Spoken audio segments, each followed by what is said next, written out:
Yo, what's good, everybody? Welcome to Silent Podcast, the place that where everything but silent. I'm Real Zay, and we're here for our final recap, review, whatever you want to call this for Big Brother 26. We wanted to wait a little bit before we covered it because it seems like every single season we let a couple days go by. We like to see what the waters are looking like, and just have a little bit more to talk to. But before we get started, we have again back from Big Brother 26, our alumni, Brooklyn. Brooklyn, how are you doing today? I'm awesome. Thank you so much for having me. I had a lot of fun with you last week pre-finale, and now that we are a couple days past, I'm home. A few of my house guests are home or traveling home. So yeah, let's get into the tea. And I'm excited that we have some friends with us this time. What's up, ladies? Hi. Hey. We got Josie, per usual. Josie, what's going on, woman of the people? Woman of the people. I mean, the finale was excellent for me. I got exactly what I wanted. It is what it is, and I thought it was cute. It was a cute finale, and I'm excited to just talk about it. And then Katie. Katie, what's going on? Not too much. I'm excited to be here. Brooklyn, I'm excited to have you. I'm excited to be here with you guys and talk about the finale. I can't believe it's over. It feels like it happened so quickly. So I'm happy but sad. All right. And listen, this is going to be an interesting one because for the first time, Brooklyn, you got to, be a part of it. So we're going to have a whole lot more to discuss than just the viewer side of it, So very exciting. But real quick, guys, how do we feel about this finale? Katie, we just heard Josie talk about it a little bit. Katie, how do you feel about our outcome, how everything went? I mean, I'm very happy about it. I think over the last few weeks, we've been talking about it. The writing was kind of on the wall that this was going to be where we ended up. And I think it ended up in a really great spot. Isaiah, I know you and I have been on the same page on, McKenzie's gameplay. I think she did a really good job getting to the finale. I think the vote totals landed where they should have landed. And I'm happy, but I'm happy she got her second place too. She's got a little bit of a purse coming her way as well. So good for her because she did play a really good game. And shout out to Cam too. I just want to give Cam a shout out. He's just been such a positive bright light this whole season for us too on the feeds and on the episodes. So I think it was great. The jury segment was great. Everything was great. Taylor did great too. I'm very positive today. Taylor did a great job at the round table. Shout out to Taylor. Gotta give her flowers. Brooklyn. So, obviously this is your first kind of live finale experience and all that, right? So run us through it. What was your day like? Man, it was long. So we got in, or myself and my husband flew in on Saturday. We were meted with the best welcome party that Hannah Chata set up at SPK in Los Angeles. I think there were over 30 of us there, and everyone was alumni. So I mean, we had people all the way down to season, I think, 7. So just there was a plethora of people that just welcomed us into the family. So that was fun. And then our morning started off with us pre-juries. Some of them went to breakfast, but we had to be at the lot at 2 p.m. So we were there. We had to get wardrobe approved, mic'd up. We did a bunch of signings. So there will be a cast photo that every single person signed that production receives, people that worked on the sets. I believe we all get one because I was like, can I have one? I was like, am I fangirling over my own cast? But I was like, I want a signed photo because it was our swimsuit photo from the backyard, which y'all were right. The people that were like, those photos are janky. Because we didn't have a photographer. They took those photos of us through the windows with the camera. Oh, that's so funny. They were just like, smile at the window. And we're like, oh, okay. Wow. That is so funny. So we signed that and they told us who was talking and what our questions would be. So I had a little bit of a notion that I was going to be talking about charcuterie gate. I am so happy that that scene was not just shown one time on national television. It was shown twice. So, you know what? It'll go down in pop culture history as one of the most iconic, funny, cinematic scenes that CBS has ever done. So we stayed in a green room. I mean, we had some beverages together and we chatted and caught up, and then they brought us out. We didn't see who MJ picked. So we were watching on a own because the TVs were all on PST time. So the show wasn't airing yet. So we couldn't see. I don't even remember whose phone we were on, maybe Joseph's or Cedric's. And so we saw the HOH happen. And of course, my girl Chelsea gets the last question wrong that involved her, myself, and Cam. We were the 3 votes against Rubina, not 2. She second guessed herself. But honestly, I think that was actually like one of her best moves, was not winning that HOH, because she was guaranteed a seat. And when we walked out and I saw Cam sitting in the jury seat, I was like, oh my gosh, she picked Chelsea. I started freaking out as I'm walking through the audience. And you know that the rest is history. My girl, I told you she was going to walk her way to the bank with that $750,000. And she did. I called it when I walked out to Auntie Julie on stage. I said, Chelsea's going to win. And she won. That's awesome, man. That's awesome. It sounds like a crazy experience. I ain't gonna hold you, but like, awesome from the viewer side as well. Just like the segments, and obviously, like Taylor did phenomenal job, as Katie just said, and just everything from top to bottom. I think it was great. Josie, obviously, Chelsea is our champion. How are you feeling about her legacy? Like, there's a lot of talks about placements. I have my opinion. Everyone has their opinion. So what's your opinion with her as a winner? I honestly think she is one of the best to do it. I'm sorry, don't shoot the messenger, but let's be real. This girl has played from all sides of the house, from the top in the beginning with Pentagon, from the bottom, moving herself to the middle, and then leading herself to victory. Like, she played an insane game. Big Brother is 3 components. It's comps. She won comps. She won 4 HOHs. She, strategy-wise, navigated some moves. She led the charge against Tucker, who was clearly a big front runner in this game, and the person standing against her way. Same thing with Quinn, Joseph, Leah, Angela, like the list goes on. The whole jury was sitting there because of her. Like, let's be so for real. And then social game. I mean, she was never on the block during nomination night, the final 2. She also avoided a lot of the drama that she easily could have tapped into. She played a phenomenal social game. She connected with every single person in the house at some point or another, which a lot of the house guests did not, which I think was a fatal flaw in a lot of people's games. So overall, the fact that she won unanimously just speaks to the game she played. And she's only one of 3 or one of 2. In total, there are 3 to win unanimously. So yeah. So I mean, there's a debate about what is perfect gameplay. But to me, if you win that check with all of the jury votes, you played the perfect game. So I think she deserves all the praise, all the credit that she gets. And they had multiple chances to shoot at her, and they did not. So that's the tea. Just wanted I was sitting here thinking, but I'm like, yeah, it's Dan, Cody, X, and then Chelsea. So that's definitely 4. So she would have been 4. Yeah. The first woman to do it. There you go.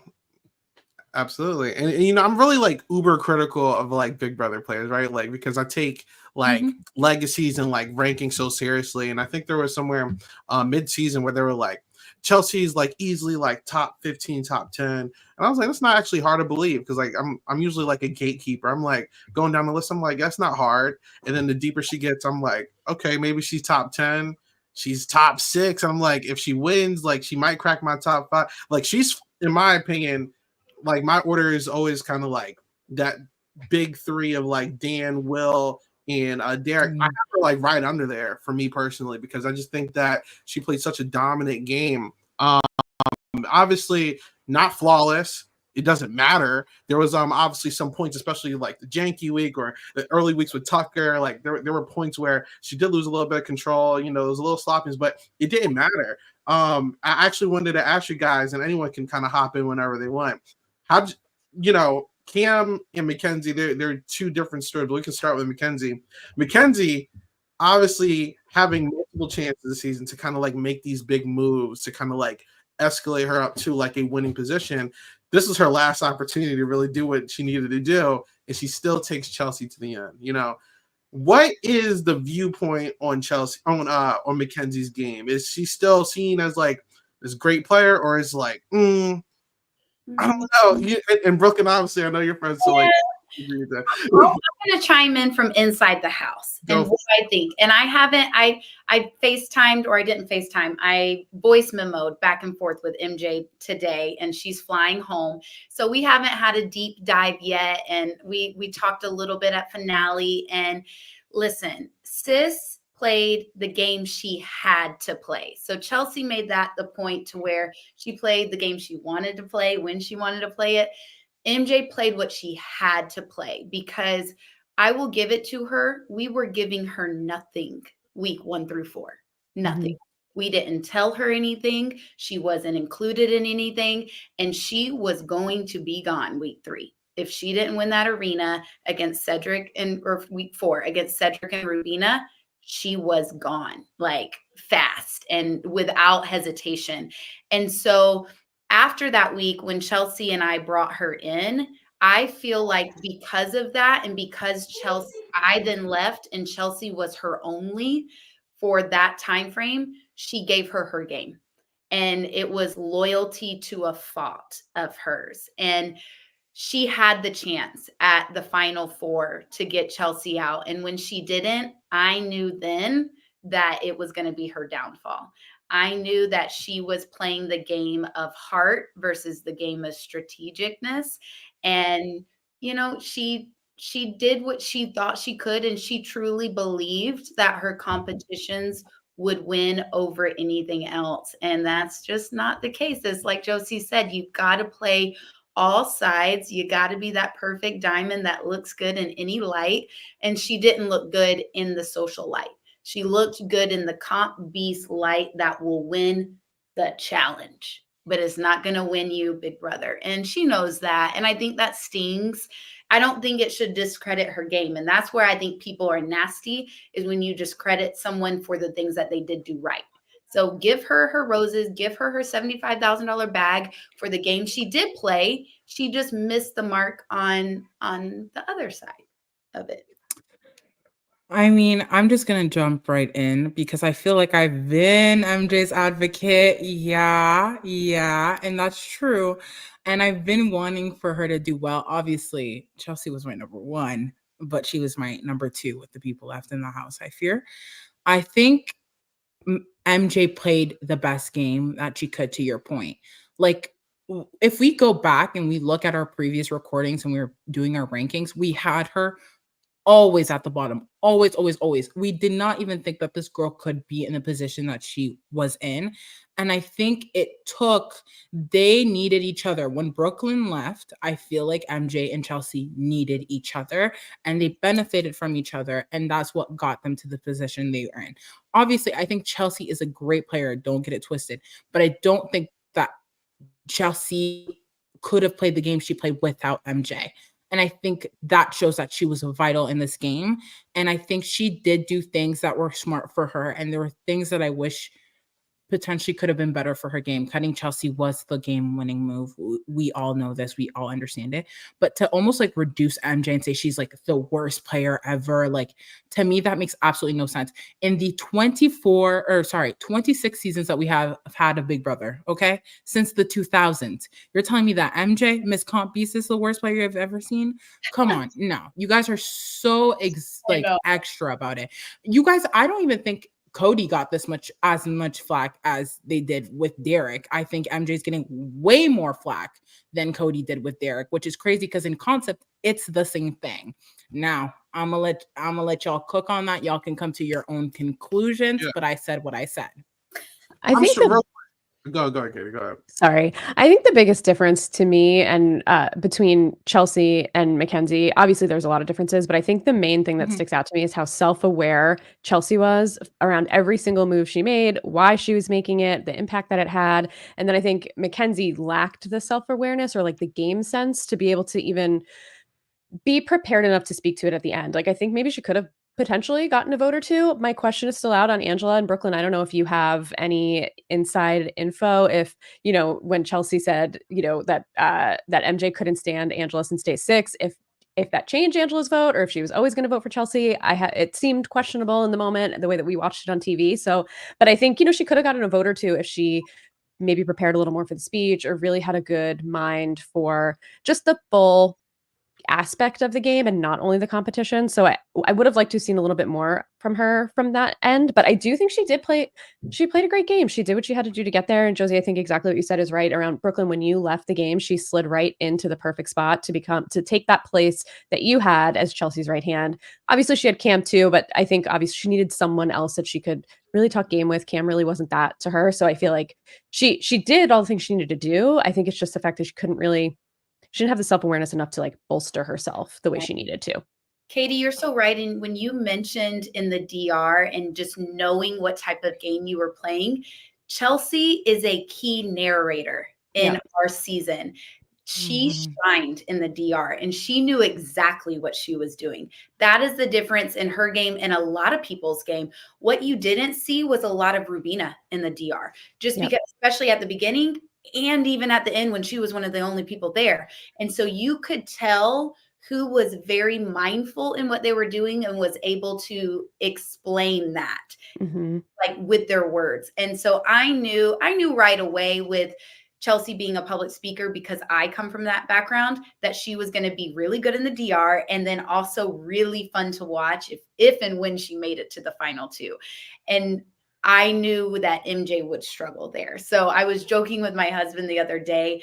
I said, with MJ's permission, I would love to do a video from my point of view of if I was MJ playing MJ's game, this is how I would have answered her final questions, because I think that is where she lacked. And to answer your question about Angela, not speaking for her, but Angela was not a Chelsea fan. Right. In the period. And I said it to Isaiah that she wasn't going to give Chelsea her vote. I said, the only vote Chelsea's not going to get is Angela's. Yep. And so I do think Chelsea won Angela over in that moment.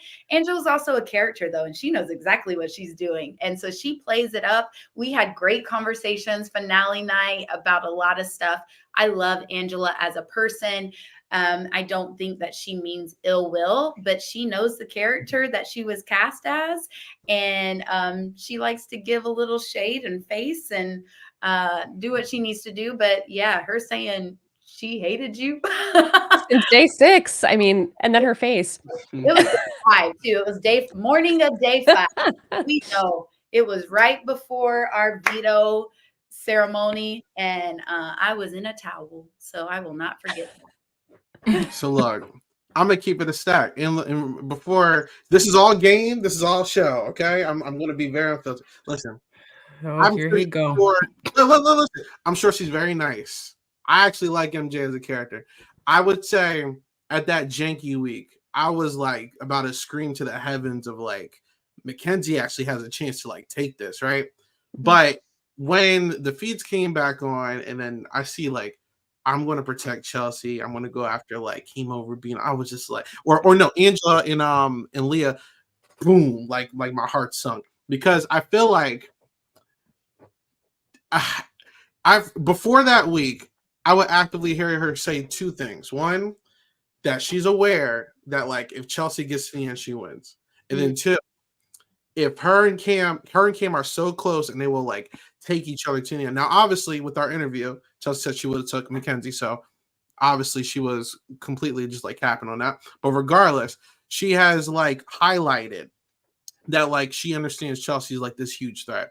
I didn't agree with a lot of the moves that she made afterwards, like taking Lee out, taking Angela out. Obviously, she still went to the final 3. That's fine. You know, like who cares what I think at that point, because she makes it the final 3. But here's the thing. I really think Steve Moses is like very like slept on as a winner, because he really did the key thing that like a lot of new school players aren't doing, which is cutting the person that needs to win, right? It's like, if I look at not even just this season, I'm looking at like Monty taking Taylor to the end when he could have easily beat like Turner. I'm looking at, even though Derek F didn't take X, he would have took X to the end. Turner? I'm sorry. Absolutely. Absolutely. I don't think Turner. Yeah. No shot. No offense to Turner. And then I'm also looking at like Derek F. He wanted to take X to the end. Matt wanted to take Jag to the end. I'm just like looking at a lot of these even Enzo, I mean, I don't know what he's going to do, but there's a huge chance he takes Cody. So I'm I just think like, he would have Yeah. taken Cody. I think he would have That's what- taken Cody. what is going on with like not wanting 750,000 or 500? Like, I like money. I don't know about y'all. You know what I'm saying? And it's I want to win. If I'm in the house for months, and I'm sure there's some psychological stuff there as well. Why Yeah. not go and win? You know what I'm saying? So I have respect for McKenzie. I'm sure, you know, the comps are great. She was a good character, but like, and you said something about Cody. You're like, I don't see Cody, even to this day, is still highlighted for like making one of the worst moves of all time. Okay.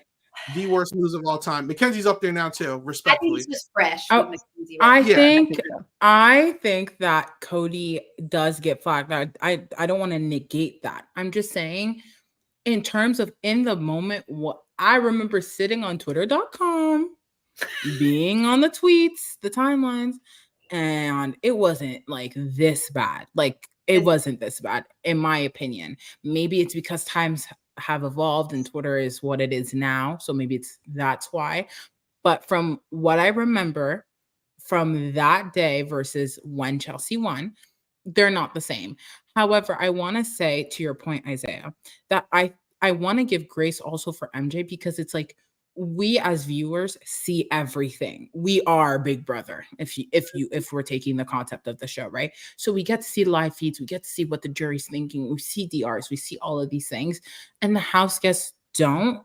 And I think that also plays a part of it. And also, you want to back yourself. You've gone into this point so far, and you as the individual who played know how much time and effort and things it took to get you to this point.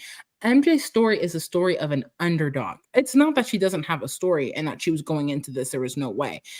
Had she maybe answered the questions better, if she would have cut Chelsea, she would have been our winner. And I just feel like people are acting like, oh, like MJ wouldn't even have won in the first place. Like she did the thing. She did it. She played a game. Was it the best game, the most perfect game? No, absolutely not.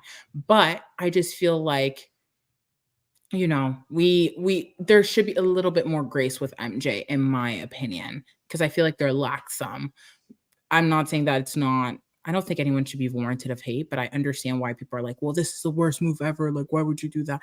But I think there's a lack of grace, and I want to kind of almost play devil's advocate in that sense, even though I'm not an advocate for the devil. But alas. I also think too, like Isaiah went through the last few runners up, and I think McKenzie played a better game than all of them. Like she played a better game than Enzo. Well, Enzo played okay, but played a better game than Enzo. I do think okay. I said he played okay. Okay, not good. He was okay. Right. But like Matt, Monty, Derek F, like she outplayed all of them. So I think she does deserve respect in that regard too. Like, yes, did she make a move that didn't set herself up for the win? Yeah, but none of them, other than Enzo, was sitting next to someone who had just had dominance over the majority of the game, like Cody. So I just, you know, I think we have to give her some respect in that too. She played a good game. She was not a bad player in any sense. No, and people do forget that we don't know. We don't know what we don't know. So y'all are seeing everything, but you see a lot more than we do. And people negate the fact that we only see, and we're also, especially as we go out of the house, so taking out of the fact of the final three, we're grilled for our responses in our interviews when we come out the house, when we still don't know anything. Yeah. We don't know what has been seen, what has been showed, what our narrative is, anything. And so sometimes we're seen as salty or just so absent-minded. And I'm like, that's truly not the case, because we can only be accountable for the things we did and the things we said and the things that were said in front of us. And honestly, yes, it's a game of Big Brother. So we have to expect that we're going to be wrong or blindsided by a little bit. But that is where people's grace stops, because they're like, how could she not know this? And how could she think that the jury didn't appreciate her game? I mean, we're human. So we're going to hope that they see us for who we are, or we're going to hope that our journey in the game is respected. And that's just not the case. Mm-hmm. especially on Twitter. Okay, but no, I completely agree with you.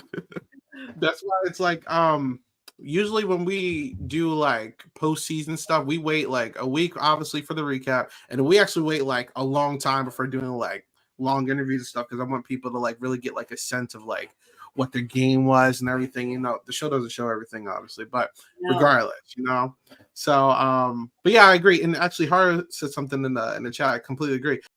Anthony with Bailey and BB Can. I don't know if you watched that, but yes, that as well. Okay, so I can't even compare that. That's not the same. There's layers to the different Anthony and podcast, Bailey different thing. podcast. And that's a whole other can of worms. But there's also another puzzle piece to this equation, and that is Cam. Obviously, Cam, the big conversation with Cam throughout like a lot of this, where like Cam keeps saying he wants to make this big splash, this big move, and everyone was assuming that's cut Chelsea in the end. We saw his interviews. It was with I don't even remember. It was either with Julie or with another podcast. And he was blatantly asked, would you have cut Chelsea if you had the opportunity to in the final three? And he said no. So I'm very curious. How do we feel about that? Does it affect our viewpoint of Cam as a player? And how do we feel about Cam's gameplay and just like his game overall at the end of the day, Josie? Okay. You just have to start with me. I've been saying Cam is a nice guy, great guy, even good looking. You know, I'll give him 10s where 10s are due.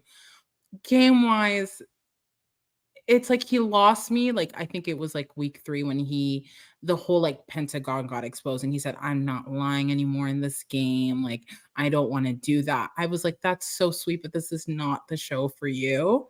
And I think he did prove me wrong with that week. He won veto for sure. I was like, oh, he's here to play. I'm here for it. But I just feel as though Cam played the game that kind of, I think, aligns with him morally, which is absolutely fine. Like, that means he's great. We rooted for him.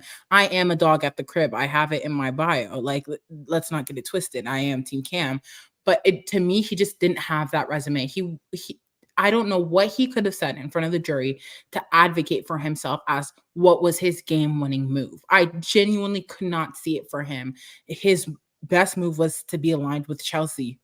Like that, and I really hope that doesn't come off strong, but it's just kind of what it is. I can't see anything for him to justify winning that amount of money over MJ or Chelsea. So I'm not surprised that he would have picked Chelsea. I think that speaks to his character, which is great. I think both MJ and Cam are people who value loyalty in real life, and that's what was reflected in the game.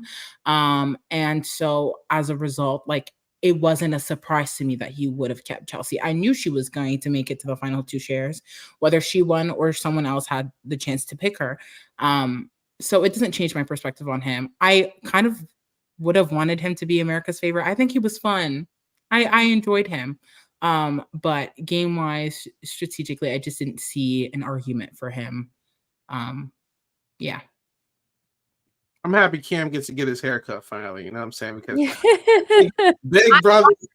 I did offer because it wasn't shown a lot. I was the one that braided the hair too. So Yeah. I braided Lisa's hair. I braided Tucker's hair. When everyone thinks that Tucker was trying to imitate Lisa when he went back, and he wasn't. Like, he was trying to be Conor McGregor, by the way. And that was his own drama that they had to talk about because it had nothing to do with Lisa. But I was the only person that could braid. And then I did say, I was like, I could try to cut your hair. I mean, my husband. See, that's the problem, though. You said try, though. That's scary. That's what he said. He goes, not you saying try. And I and he called him Thamarin in the house. And I was like, Thamarin, give me a shot, dude. It's got to be better than what it is. And I can't. I'm sorry.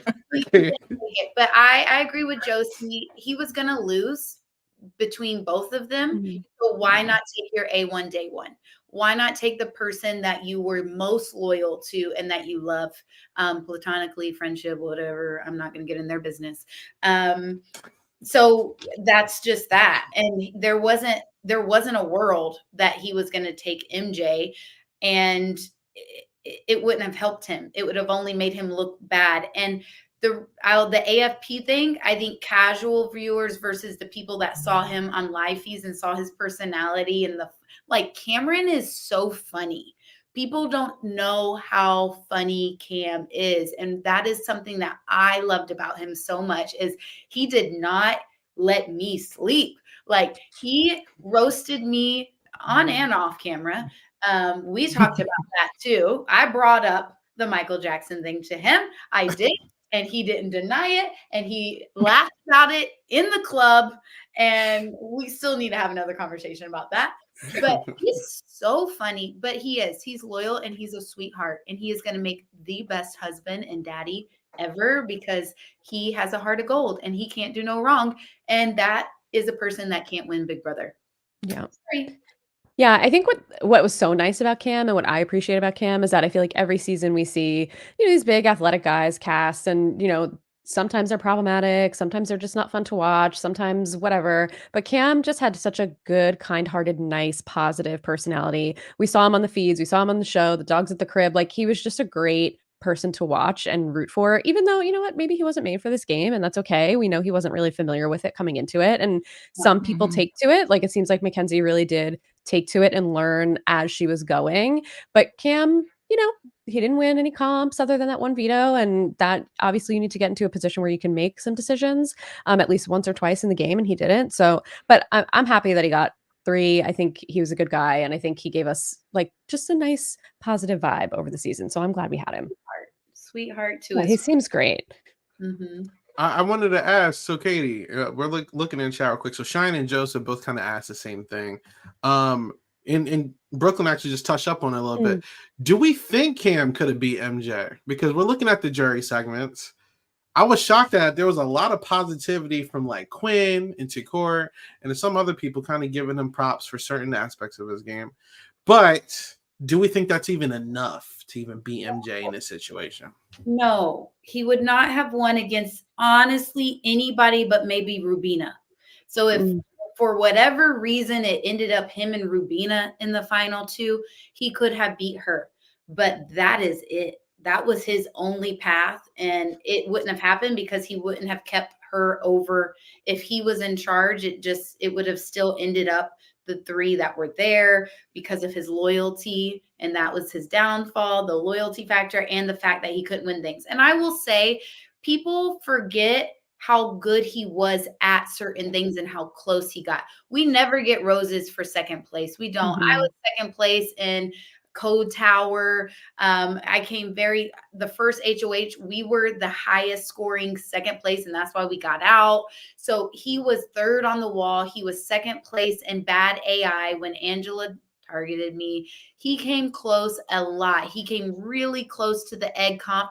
And y'all, he's alert. He went into anaphylactic shock inside that. Oh my God. I didn't see that. I probably shouldn't even talk about it, but he had a breakout and because of eggs and then not them playing an egg competition.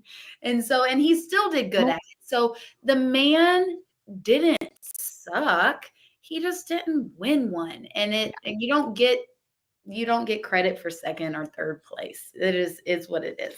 Yeah, even the Janky Week HOH, right? Against Leah. Yeah. They stayed up there forever. That he was dumb for that. We'll have a conversation for that. There was no need to start standing on one foot, but it had also been 10.5 hours. So I wasn't there. What do I know? I was home watching. So Cam is the first example of this, I guess, equitable competitions now, where if you really put Cam in the previous iteration when it comes to competitions, he actually probably does very well in most of these challenges. But he is the guinea pig almost for can these big guys really do what they can do with these other kind of oddball competitions. And obviously it's uphill battle now, so I'm very interested to kind of see where this goes on. I'm assuming Big Brother's hopefully going to continue to do stuff like this, and hopefully we don't fall back into what we were just in. I'm very interesting with Cam.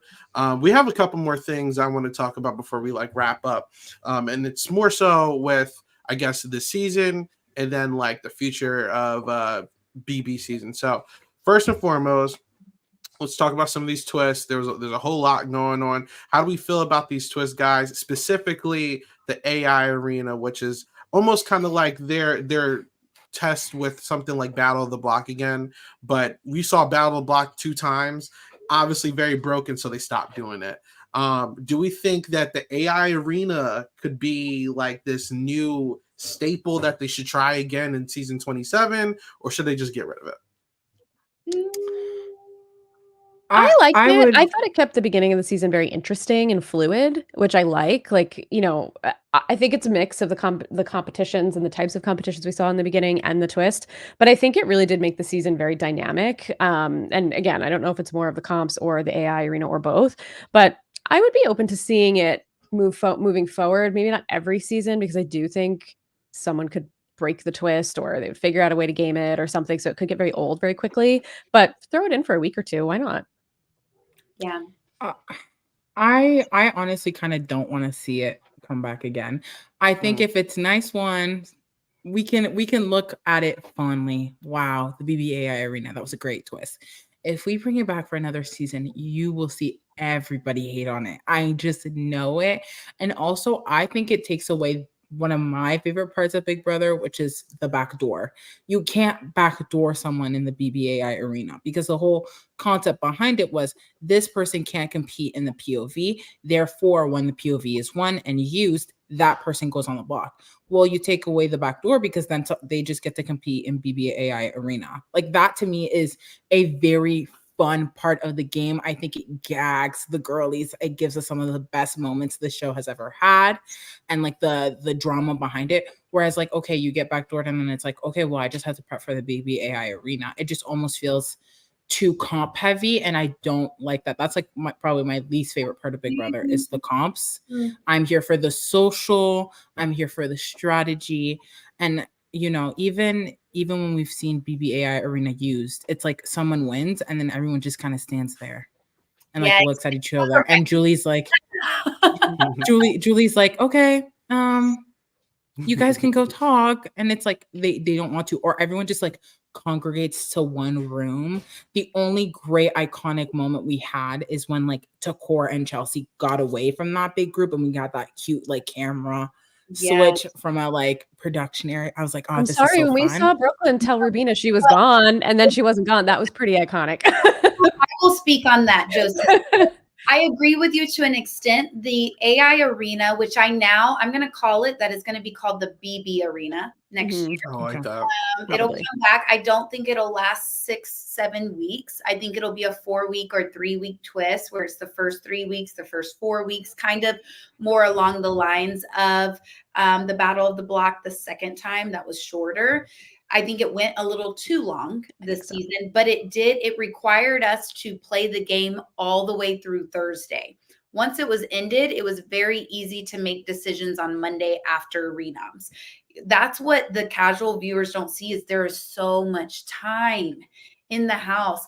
I mean, we're playing veto on a Saturday, so those people are set in stone. Monday is the renom ceremony, so that's when you're set on the block, and you have Monday through Thursday to campaign or to think about what you're doing. It's just so much time. And that's why you end up with these unanimous house votes that we did not have this year, because you just never knew who was going to end up on the block. So it still made it fun for that blind side to happen. That's what happened with Cedric. It still caused almost that backdoor action without a backdoor. Yeah, and I think too, it's throughout the season, so many of those eviction nights, we didn't know who was going to be there and who was going to be gone. Sorry, Brooke, you froze for a second. Can you hear us? Yeah, I can hear you. Am I back? Yeah, you're back. It was very hard to play because it had never happened before. As someone who ended up gone because of the BB arena, I feel like if it was not the chance to have those three, I could have petitioned a little differently. If it was, say, me or Cam and it's just us two, I feel like I could have swayed things differently. But I would like to see it come, because it keeps it fun. But it would change the game. I don't think it could stay around. Kind of like the the different twists, a couple seasons, and then change it up again. Yeah. Yeah. I was definitely going to say, I agree with Brooklyn because to Josie's thing, you said something like you missed like the back door. I will be honest. So I remember in BB16, Derek obviously was like the first person really kind of like use this twist of Battle of the Block, and like, you know, they basically perfected the whole thing where it's like, all right, put two people on the block, one of them obviously are going to be saved and the other people throw it. You look at Vanessa the next season, she actually almost perfected it even more, which you kind of introduce someone like Johnny Mac, where it's like this person's going on the block, throwing the comp, and then they're also sitting there and they're never going to go home. It's like, I would like to see another strategist come in, or strategists, like a whole house of people, try to like bring new concepts and different kind of gameplay to it, because I do think, one, it does make the game very interesting. I think every single elimination was like, who's going home, because nobody knew. Mhm. But Brooklyn said something very important, which was my biggest problem with Big Brother, which is I'm just so tired of like unanimous votes and like big groups like forming. Like even this season, the collective could have been that for a second. I'm not gonna lie, they were this close from just like steamrolling, if you ask me. So I think there is an opportunity for evolution if like, obviously, if you get the right cast. Like this was very like a chaotic cast. We would need more chaos, or maybe just more like strategy. In 17, they were just all like game, no social game, just all strategy. You know, like who knows what we get. So I would be interested to see it. I mean, to your point, I think one BBAI arena was just too long. So maybe that's also why I was like, I agree. She's had her course. But also to your point, I think the cast as a whole just plays a big part in this. And as much as like, I don't think BBAI Arena was the worst thing to come out this season. I just think it was so good, not just because of the twist, but because of the cast, because of what we saw. Like, I don't know if next season we have BBAI Arena, we're gonna have another Cedric Blindside that was so iconic and heartbreaking and all of those things. Like there's just so many elements that play to it. That's why this season to me is so good. And my fear is we're gonna bring it back, and no shade, the cast is not gonna provide, and we're all gonna be irritated because we just set the standard so high that if we don't even come close to it or above it, everyone's gonna be like, this was so whack. Like, why did we bring this back? If we want to bring it for 3 weeks, I'm okay with it because it's like early days. Like, no one's really doing backdoors like that for real. So that's fine. But I know. Let me ask y'all, because our cast talked about it, and we feel like next year's cast, I just don't want them to try to be us and try to be a Tucker, try to be a Angela, try to, you know, you guys are our standard now. And so like be your own cast, but I understand that that's hard too, but it's hard to play what we played and not try to emulate our season, because y'all, I couldn't even keep up with us. We were a very dynamic, very boisterous, the personalities. We always joke, like, I want to see the storyboard. I want to see our faces and them going, yeah, they're going to hate each other. Oh, they're going to love each other. They're going to be, because I don't even know if production, now they know what they're doing. I will give them everything because they knew exactly what they were doing when they put like Angela and I in the same house and Tucker in there with us. And, but it's just interesting. Be your own player. And I would like to see, from a fan point of view, someone else have to play the BB Arena is what I'm going to call it now. So BB Arena. Yeah, I agree. I think it's going to be impossible to recreate the magic. I think it's impossible to recreate the magic of any cast, but the variables all just have to be correct and perfect and gel together. You guys did. The twist worked with your cast almost to perfection. It delivered every week. Like, there was really not one boring week of this season. And I just don't, Josie, to your point, I think it's going to be the same thing next season. People are going to find something to complain about. Yeah. There you go. I do think your cast had key members, though, like key people that kind of remind me. Like Angela reminds me a little bit of Karen from BB Can, a little bit of Rennie. Like there's similar things. Like I feel like they're I don't know if anchors will be the right word, but that's the word I'm going to use. There's like anchors to the cast. I feel like the anchors this season, some of them are similar. Now, do I think there can be another Tucker? I don't even think Tucker sometimes can be Tucker. But could recreate. No, I lie. Yes, he could, because my husband met him and he was like, babe, I get it now. I get it.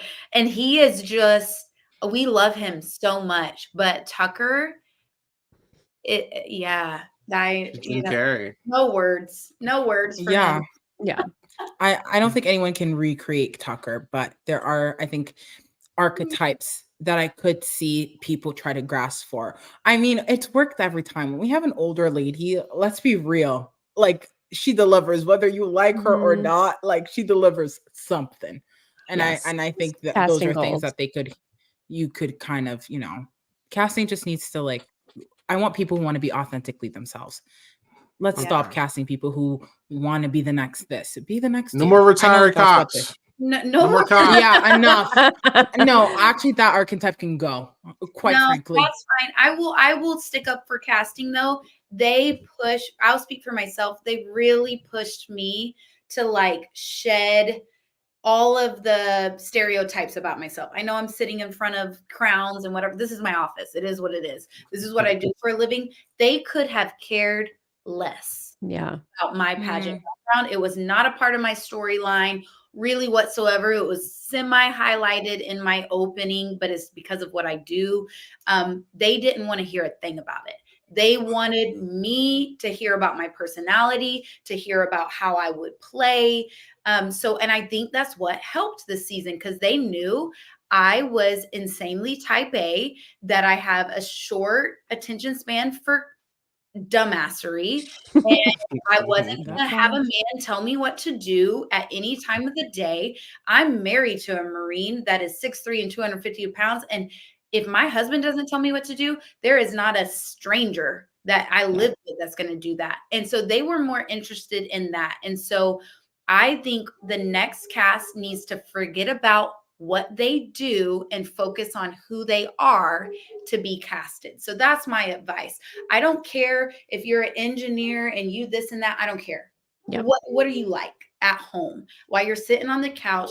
How would your friends describe you? Stop talking about what you do, because it could matter less in this house. Awesome. There you go. All right, we got two last things, and then we're gonna end, because then we don't have to spend a long time in this next one. This is just the last thing twist wise, because there was a whole lot. Obviously, this is the second time we've seen them do like this whole keep people in the backyard with like Janky World and Dire Fest. Do we need to retire this, or do we need to see it a third time, y'all? Let it go. No, I think we're good. We're good on it. It was like torture. It was like the hottest the summer had ever been. Like low key, like Janky World, as much as I love Janky, trauma. It was literally torture. No, it is. The game is hard enough, and I didn't even go through it. I just watched it, and I joked on Twitter like, my friends are going through this. They're unwell? I knew. We didn't even like to sit out there in the mornings because it was so hot. That turf. There are rules where they're like, please don't be barefoot because you will burn yourself. Oh my God. So it's just unnecessary. It's like it's like slop and being a have-not. It's not even shown. It's just an added layer of the mental and physical strain that you go through in that house. It's hard enough, y'all. And all you're going to do is deplete them. So we're not going to give you fun. We're not going to give you fun feeds during that week. We're going to give you, we need therapy. So no, please stop. Please stop doing that. My suggestion is they just get another house or something, like a different set. You split the cast up. If you really just want to split them up or something like Dire Fest, like just put them on another set. Like don't like put them outside like that. Like it's big. They have the means. They have the means. The budget's there. I think it just kills the gameplay too. Like it just when they're all even if they're separated or if they're all together in one spot and they can't find a place to like go and talk somewhere or whisper, it just kind of just kills the momentum of the game. It's not really that fun to watch. Yeah, I'm tired of the airplane sounds as well. The airplane sounds is horrible. Okay. All right. Lastly, In Brooklyn, you don't have to answer this. I don't want you to get in trouble. All right. Who do we want to see back from the season? For a second chances, a all-stars, a coaches, whatever. If y'all don't say me, just kidding. I actually really would. I would say Not to whatever. pander to you, Brooklyn, but I think you were gone too soon because you were playing the game, and I would really like to see you play again and see how you would do with another cast, or like just be able to play longer. I think you were really fun to watch in the beginning. I would like, Chelsea would be great on an all winners or an all stars. I would like to see her again. That's it. I don't know that there's that many. Maybe T-Core without Chemo and Rubina. I'll take See what she could do. Run. I want to see Angela run with Felicia. Angela and Felicia on the same season would be hilarious. Oh my god. No. I'll go Josie and then I'll commentate. So this might be a hot take, but I'd actually like to see Quinn back in the house. I gave him a lot of flack this season because he had the most information and sold it to the market. Like, it was insane. But I want to see Quinn, who's played this game once, and see how he pivots and how he goes from there. I think he has potential. He's been saying some things on Instagram Live about what he would have done. He should have gotten these people together to take Chelsea out. I want to see it happen. Bring him back for All-Stars. I want to see if he can, keep it up. Obviously, I love Cedric. Team Cedric, Cedric in this too. place. I'm interested to see how he would do now that he's I feel like a little bit more familiar with the game. I just think he left too soon. And he was kind of like the heart of the show for a period of time for me. So him, Chelsea, and you know what? Bring back MJ. She would eat us up. Like, I'd kind of be gagged. I think she would be a moment, and obviously Brooklyn, but MJ, I think she could deliver. I'll answer. I'm almost identical to Josie. I want to see Quinn play again. I think that his storyline was not perceived well at the beginning for some people. They just didn't get him. And then towards the end, he won people over, and then the Leah dialect. But I want to see him back. Obviously, Chelsea and I, and then Cedric. He was gone too soon. He had a lot of potential. He was incredible about downplaying who he was. No one knew. No one knew except for Kenny, obviously, who was gone and didn't matter that he knew. That's not shade against Kenny. It just didn't matter. He didn't tell anybody. I love Kenny. My husband loves Kenny.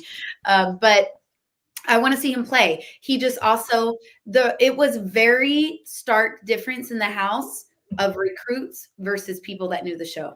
We knew right away. And as someone who was not a recruit, who knew the show, it was truly like a draw sand in the line where it was like, y'all have no clue what you're talking about. They couldn't get the days right. They didn't believe that like the live shows were on Thursday only. And I was like, where did they find you guys at? Did you not do a Google search? And as someone who talked about hamsters and Google searches, but yeah, I would want to see myself, Chelsea, Quinn, and Cedric back. For me, obviously Brooklyn. I only bring people on here who I even think play good or entertain me. So yes, not even pandering. I will want to see Brooklyn back. I want to see T-Core running back again at some point. I think she had a lot of potential. Tucker, just for he's going to get booted early, but he's hilarious. Angela was a mess, and I'll take another Angela run any day of the week. Chelsea, obviously, I think she would actually do really good again. I actually wouldn't mind Leah. I think that Leah was about to do something, and then I think that McKenzie kind of but like the Takora week, even though I think she should have put up Takora and Chelsea still, she got Takora, and I thought that was very impressive. So, and you convinced me, Josie. I actually wouldn't mind seeing Quinn again. I think Quinn would be interesting. But those are my people. But there you have it, y'all. That is our quick review of this season. I think we did a pretty good job this season. I think this has been one of our better coverage years. Shout out to, if you ever see this, Miko, Taylor, Tiffany, who are obviously Brooklyn. Do we have anyone? Ethan, yeah, that's my dog. Ethan Erasure is playing. I'm talking about Big Brother plays, but shout out to my dog Ethan, obviously, and obviously whoever else. We've been getting a lot of requests on Twitter for deep dives. I will DM Hunt and I will email Hunt if I get responses. to be seen. We'll see. But if you want to see if we get those deep dives, obviously, make sure you follow us at Silent Podcast on all of our social media platforms. And if you're listening on audio, please rate it 5 stars, and 5 stars only. If it's something that you don't like, just don't rate it at all. Wait till you hear something you do like. Brooklyn, thank you so much for coming on again. You're Silent Podcast fam. All right, so like, thank you for having me. And I will put in a good word for Chelsea so that she hopefully comes on for you guys. We will love that. I appreciate you. Where can people find you? What you got going on, Brooklyn? They can always find me at, of course, as a married mother, it is MRS Brooklyn Rivera on all channels. Mrs. Brooklyn Rivera. All right. Josie, how about you? Listen, I'm not covering Love is Blind. You can take my spot. So what you got going on? Okay. Y'all can follow me on all social media that matters. And by that, I mean Instagram and Twitter at JosianeXNM, JosianeXNM. There's no more BB Cam, which I'm really sad about. But so hopefully we have a lot of deep dive content for y'all coming up. But besides that, I'm probably going to be covering Love is Blind, as Isaiah just said. I have a lot to say. This season is messy, and some people need to be gathered respectfully. So I cannot wait to do that whenever me and Javier and whoever else decides to talk about Love is Blind this season. But that's it for me. How about you, Katie? Yeah, you can follow me on Twitter at RealSlimKatie, and Javier and I just did a recap of the first 2 episodes of The Traitors Canada. We're a little behind. Javier's a busy man, and I'm very busy at work too. So you'll see us when you see us. We don't know when the next one's going to be, but we committed to finishing the season, so the coverage will be there. We just don't know when. So like Isaiah said, just subscribe and like it, and it'll pop up in your feed. All right. You can find me at 8Ball Bangers, like usual. I am going to be on a very long break. I'm very excited.